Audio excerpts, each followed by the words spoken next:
Hi, everybody. Welcome to Conversations with Calvin, We the Species. And chronologically, we're in the middle of January, and I'm here in Jersey, and it hasn't snowed yet, and there's no snow around, and we are now cruising. People talk about, and this is not a political commentary here. People talk about climate change, global warming, all that stuff, and they're two different entities actually. And I say, hey, it hasn't snowed, and we're now about to set a record, the latest snow ever around the tri-state area here. So be it. It is what it is. So this is a really fascinating interview. That's, by the way, I'm talking to Lynn, Elizabeth Lynn Blackson, and I'm going to call her Lynn. But we've been planning this for a long time, because I wanted to read the first part of a trilogy, Girls Gotta Eat. I just felt I wanted to read it. It's urban fantasy, horror. She'll tell you more about, we're going to talk about this quite a bit. And in order for me to have sat down and things come up, but this is almost like 3 seasons. This whole process, I mean, I think began in August, summer, and drifted into fall, and I finished it in winter. So this is a 3-season thing, but as Dunkin' Donuts advertises, it's worth the trip. So it was worth the wait for me to have plunged into this and read it at my leisure. The one thing I do want to say in this quote monologue is I want to thank Gary Hill. Gary and I met, I don't know, a couple of years ago, became friends through social media. Gary, and that's where I met Lynn. We've done some spooky horror things, and we've done some panels, which was fabulous. Anything all arranged by Gary, who is the publisher of Music Street Journal. I'm making sure I get this right. Tales of Wonder and Dread, and Spooky Ventures. Just creative, innovative, unique personality, and it was a great, for me, a great friendship, great collaboration, having met Gary, who introduced and got Lynn, and helped orchestrate all this. So it's a shout out to Gary. Title of this interview: Elizabeth Lynn Blackson, author, horror, urban fantasy, A Girl's Gotta Eat, which is part of a trilogy. This is the first part. She's also been in the U.S. Air Force. We'll talk about that. And this is coming to you out there live from St. Louis. And I'm done. So, Lynn, jump in, a little bio, a little background, and then we'll kind of take a journey. Okay. Well, I guess this whole thing started in southeastern Ohio, where I was born and raised. Grew up watching Saturday matinee horror movies and reading comic books, and then in middle school started reading Stephen King novels and other horror stuff. I was pretty convinced that I was on a route to become a comic book artist, and pursued that to a degree. Wow. But due to financial reasons, I ended up having to enlist in the Air Force. I spent 6 years in the Air Force. How that was 6 years instead of 4 or 8 is one of those weird things. But it was an honorable discharge and all that. I spent that amount of time. I was stationed on Scott Air Force Base, just outside of the St. Louis area, which is how I ended up here in St. Louis region. I'm still in the Metro East, a little town called Collinsville, right on the edge of the St. Louis region. So when I was in the Air Force, I was also doing small press comic book work with a friend of mine, and playing role-playing games and eating a steady diet of horror and macabre and that sort of thing. I've written a number of novels trying to get my craft to the point where I felt that it was good and publishable. And finally got some work with a role-playing company called Margaret Weiss Productions, working on their Serenity role-playing game. I did half of the Wow. Six-Shooters and Spaceships supplement Wow. under the name Elizabeth Blackson, or sorry, LYNN BLACKSON. And that led me to meeting an author named Ed Greenwood, who is famous in the D&D community, and producing a manuscript for him in 2017 for his series that was called Hellmaw, and mine was going to be like 14th on publication before the project kind of fizzled out. So I was left with this manuscript, and that was A Girl's Gotta Eat. Scraped off the serial numbers from his world, fixed what I had to, tried to find a publisher, got it picked up by someone, they fell apart. That's the second publisher that had fallen apart. And then Gary picked it up and we got it published. Boom. Boom. There's a history for you in a That's a nutshell. really interesting journey. We didn't discuss this when we chatted, I guess last week. We talked about comic book artists. My son spent a chunk of his life in the comic book. We never talked about that. I'm learning about this now, which is kind of all the it's surprising stuff you get to learn about a new yeah, guest. it is, and the stuff just comes out. And I guess when we spoke last week, or there was no reason to really talk about comic books, but anyway, my son, I'm proud to say it. I might as well say it. I'll say it to you.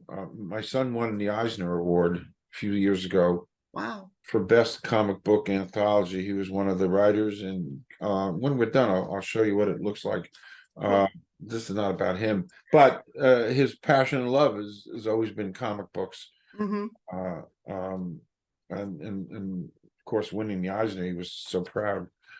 Anyway, all right. So you done your thing in the Air Force, which I'm always, the military service thing always fascinates me, and I'm always impressed with that. It's so important. I came out of a different time. So we're going to talk now about Girls Gotta Eat.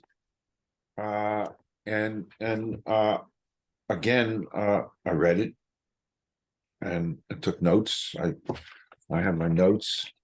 I don't know if I showed you this, but I have all my notes. I took notes. Wow. Oh yeah, I'm pretty thorough. Nice.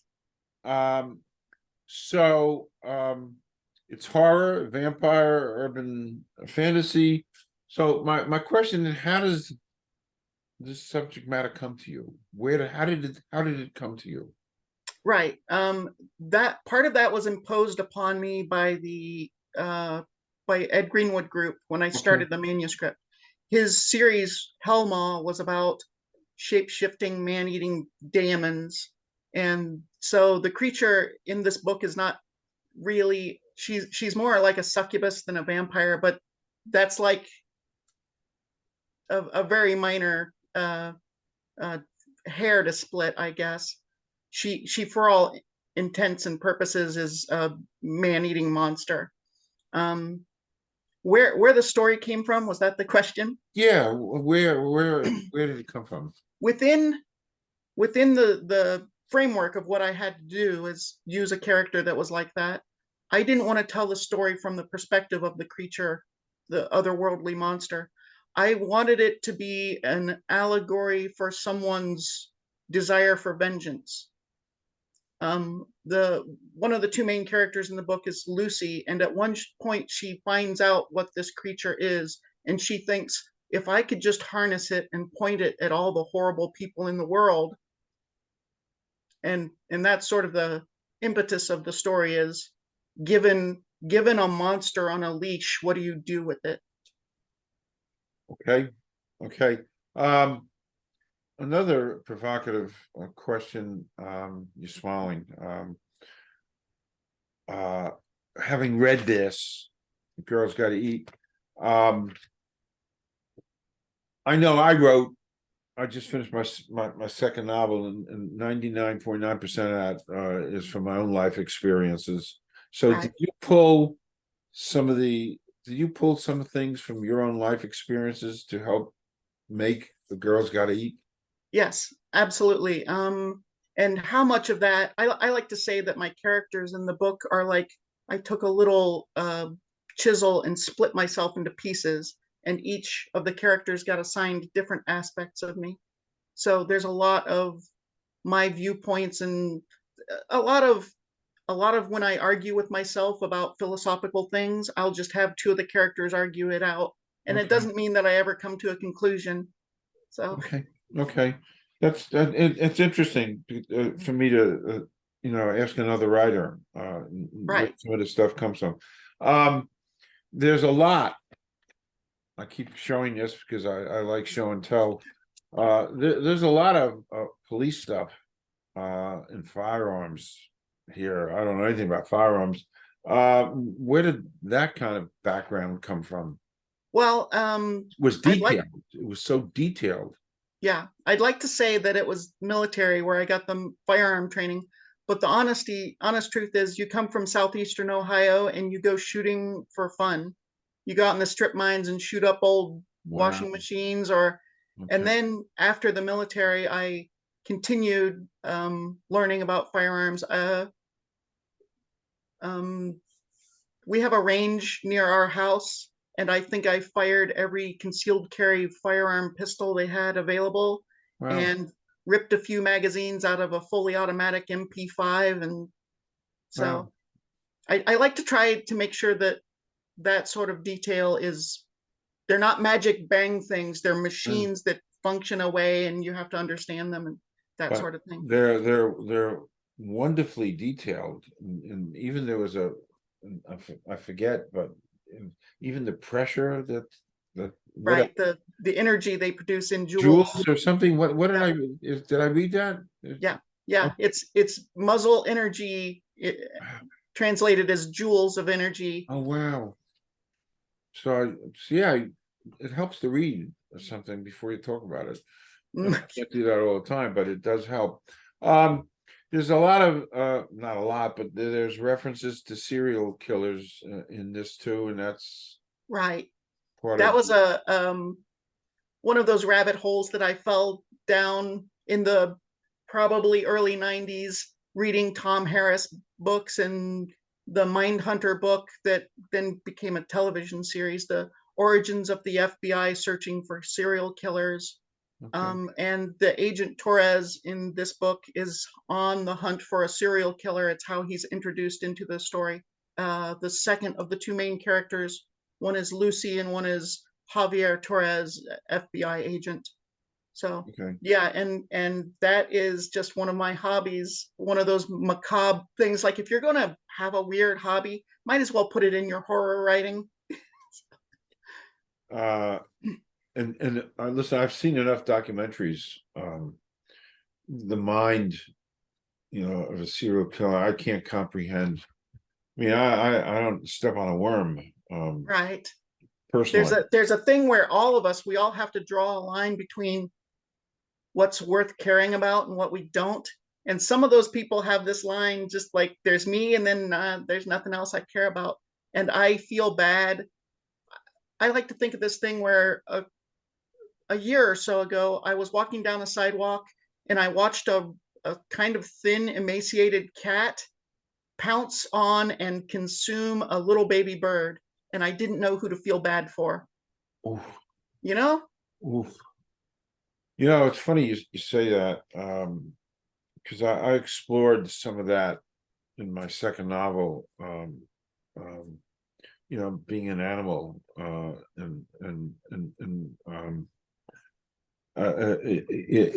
you're right. Who do you feel sorry for? But they're both surviving. It's our world. Anyway, we could. By the way, that could be another show or two shows and three shows. One of my this is a praise statement about girls got to eat. The praise statement is, as I was reading it, you write with a certain air of believability, almost like you're sitting there just telling me stuff. You know, you're right across the coffee table for me, and I think that's a gift to write with that. Did that just come to you? That's a natural thing, the believability. Um, I've been told from pretty early on that I have something of a knack for dialogue, but everything is what you're seeing is a novel that has existed for 5 years, and I've probably read it 100 times and belt sanded every rough edge. And you learn as you progress from one, let's say, long project, one novel to another, what you did wrong, what can be repaired, how to repair it, and there's a real trick to learning to stepping away from your own work so you can see your own flaws. One of the things my writing group I learned in recently was read your own stuff out loud so that you can hear it as language. Because there are times when a sentence reads fine when you're looking at it, but when you try to say it, it becomes a convoluted mess. So Okay, makes sense. it's all craft. Everybody thinks, it's all talent. You're so talented. It's like, no, this is me screwing up 500 times and you're seeing the best version, Right, hopefully the best version. right. It's so interesting you say that because again, I just finished my second novel. It's in the editing process now. But I can't tell you how many. It's probably 100 times I read that thing before it even went to an editor. Yeah. And then you get sick of reading it. It's like, I You know how this do. ends. You do get sick of reading it. It's like, for the first year or so, going through the whole process, it's such a thrill to read it's like a baby, Yeah. reading Yeah. a baby. And after a certain point, it's, They become screaming teenagers. yeah, you just don't want to do it. I didn't want to do it, and I haven't touched it and looked at it now. Well, because it's getting edited. Back to Girls Gotta Eat. Sure. You write with subtle themes. Some of the subtle themes that I picked up on and are powerful is abandonment, and the one that resonated with me the most were mother issues. And I said before he went on air, it made me think of the movie Carrie. Right. We're really so by design, um, you write with these kind of issues for a reason, a purpose. Yes. Okay. Yeah. In the foreword of the book, I talk about the origin of the character and where she comes from. And I don't think I think at the end of it, I explicitly state that what the book inevitably is about is trauma, and specifically Lucy's trauma. And I'm not going to. You're saying that some of the stuff seemed very real. Some of it is my life. Some of it I took from my life. The crazy. It wasn't my mother, but I had an aunt that had a religious delusions, and that I think is a strong tie-in to what you're picking up from Carrie, because Carrie's mother had the same sort of religious Yes. fanaticism. Fanaticism. Yep. And this book deals with Lucy's trauma from that childhood, that upbringing. And Because go ahead. she up and left. It was that bad, right? Yes. And the thing is, when it's that bad and when someone has to leave for their own survival, then her whole life is a ripple of that, one cause and effect piling on another until she reaches the age of 25 and she doesn't feel like she's a functioning human being or an adult in any way. So Okay. Interesting. Lynn, I forewarned you. I'm going to go off topic for a second. that's okay. I like this question. I told you I plagiarized it, but so be it. But here goes. and again, you don't have to answer it, and you can give me a couple of whatever. Here goes. The scenario is excluding family or friends, somebody living or dead you'd like to spend a day with. A whole day. See, I'm used to answering the who would you like to spend lunch with. Well, it's the same type thing, you know. I'm going to go for a weird answer. Sure. I really, there are two people I would really like to spend time with, and for different reasons. Okay. One of them is a musician named John Popper. He was the lead singer of a group called Blues Traveler. The lyrics for that band have intrigued me greatly. I think I've listened to 7 of their albums, and Wow. some of the way he puts things are very interesting. The other one is a comic book author, and then went into, I think, film production, named Ben Edlund, best known for writing The Tick. And I say that because that guy has just got to be a complete hoot to hang out with. I'm writing this down. I'm going to check this stuff out on my own time. Interesting. Interesting. Um, Back to work.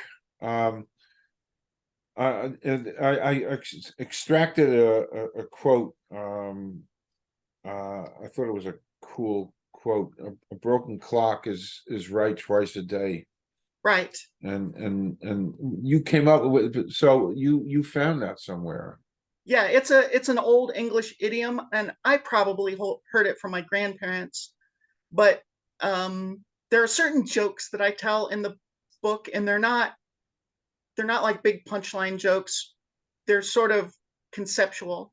And twice in the book, I kind of tell the joke that even a broken clock is right twice a day. In that, twice during the book, a character, secondary character, says something that is spot on, accurate truth, but only by accident. So, Okay. Um, I think there's a movie here. Do you agree with me? well, I tell you what, I have my elevator pitch ready. I'm working on my breakdowns of shots. And if you give me $40 million, Okay. yes, to the point, to the degree that I considered how many characters I introduce in the book as speaking characters. It is when I imagined this book, it played out in my head like a play or a movie, and then I just Okay. wrote down the way I Okay. saw it. Okay. Because your dialogue is great. We discussed this before. You really it's real dialogue. Right. There's one thing in dialogue that I wish I could do as a writer that I can't figure out. And the first time I saw it was in the movie MASH in from the 70s, where you have two characters talking over each other, and you can't write that. There's no way. You have to do it Yeah. sequentially. So Right. Right. I know. um and otherwise all of the ums and you knows and people stuttering and stopping in the middle of speaking or changing, they speak half a sentence and then change what they're saying. I tried to catch all of that in the dialogue. No, it's really a natural. Well, it's a gift to be able to do dialogue like that. It's very natural. Um, let's talk about whatever you want to say about the next 2 books in your trilogy. Do you have a cover to show? I Also, have a cover for the next book. It is the sort of working cover. It's still fine. in progress. Old Black Water. Okay. Is that a song? Is that from a song? No. It's from the Doobie Brothers song Blackwater. Okay. Um, the the story is what you said, that there are subtle themes. There are Yes. things that you can't see at all in the first book because they're so minor. There's a use of the word stiletto, which starts off to mean high-heeled shoes, and by the end of the third book refers almost exclusively to the dagger, the stiletto. Oh. Um, there's there are symbols and things that keep going on and keep getting repeated. By the end of the third book, these people are not normal humans anymore. They exhibit supernatural abilities, and the way each of them morph or transform gets laid into the foundations early. The whole trilogy, the series might go more than 3 books, but I've got the first 3. Okay. The first one, A Girl's Gotta Eat. The second one, Old Black Water, and the third one is called Invasive Species. Okay. And they wrap up a chunk of the story that's going on, and then there's stuff that can go on beyond it, but it tells a basic portion of the story. And it is, in general, it is this sort of sense that people are becoming something that is not human and not necessarily what they want to become. There's an awful lot in this book of masks and shape and name changing and people becoming something, if you follow that as a theme. Yeah, I get the feeling there's metaphors here. I get the feeling it's loaded with metaphors about life on Earth in 2023. Yes. Do you have an ultimate a final ending in your mind? To how the story ends? How this trilogy or beyond the trilogy would end? I like to think, it sounds a little weird, but I like to think that the story ends with all of the characters bowing to the audience and exiting the stage. Okay, that sounds like a happy ending to me. I like happy endings, not necessarily real. Okay, that works. I like that. So we're now, just to kind of get frivolous and get away from A Girl's Gotta Eat again, just to reiterate, because I always repeat myself. I'm a creature of perseveration. I just made that up. But I really truly enjoyed the read, and these days it's not easy for me to find time to do that, but it really was an interesting read. So again, thank you. Thank Gary for the matchmaker.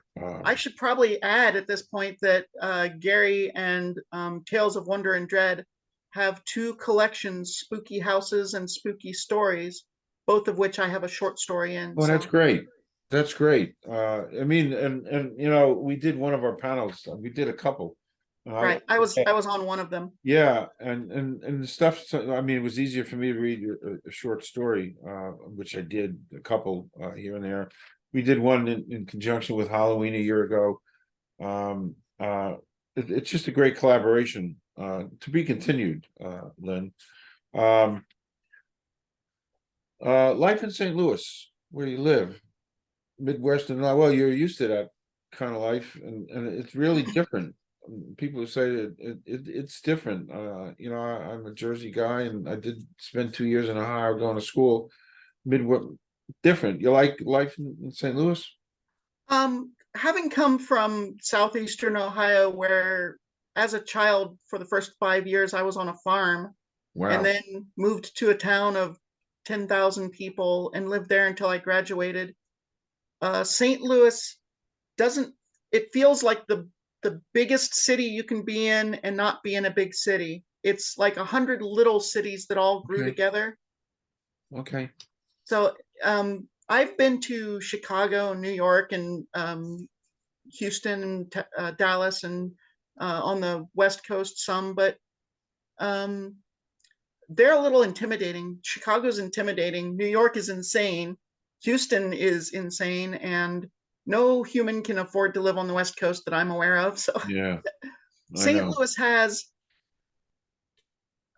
world-class music, world-class museums, world-class everything, major sports teams if you're into sports. So it's kind of the place where I found that I'm comfortable. Yeah. Okay. Last favorite movies, favorite musicians, which you already said one, favorite writers. I'm going to start with a favorite musician because the guy's been eating in eating in my brain recently. Uh, it's a hip hop artist named Aesop Rock, and Okay. he has an album. I think it's called The Spirit Guide, something like that.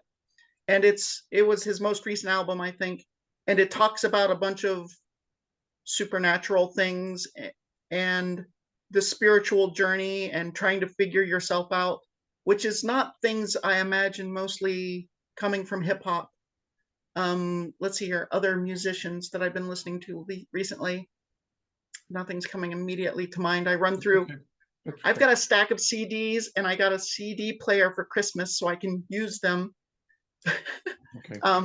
Pink Floyd, I listen to Pink Floyd a ton. So authors, obviously Stephen King, obviously Edgar Allan Poe, they both affected me. I've got a bunch of non-fiction books like vampire forensics and things like that. I like books where people take speculation and slam it in with science and see what folk tales, what might have caused them, what the origin might be. We have an author in the local area who writes extensively about hauntings. I've read a bunch of his stuff, which is great fun. I don't know. That's about all that's coming to mind, That's besides fine. comic books and Okay, that's fine. Hey, we did this. It took us a while, but we did this, and it took you so long to read my book. took me a long time. I don't do a lot of reading. I just don't have the time. I'm a big documentary guy, and I watch a lot of those too. Yeah. I watch a lot of that. But thank you for being here, for your time. Thank you for A Girl's Gotta Eat, because I really enjoyed that. And Thank you. I've said it to Gary, I'm saying it to you. You guys come back, and we can talk about, book number 2. This Hold is it up. coming out in like a month and a half, We dude. can talk about that, by all means. And a happy new year, Lynn. Thank you. Happy New Year to you too. And we're officially signing off now. Don't leave.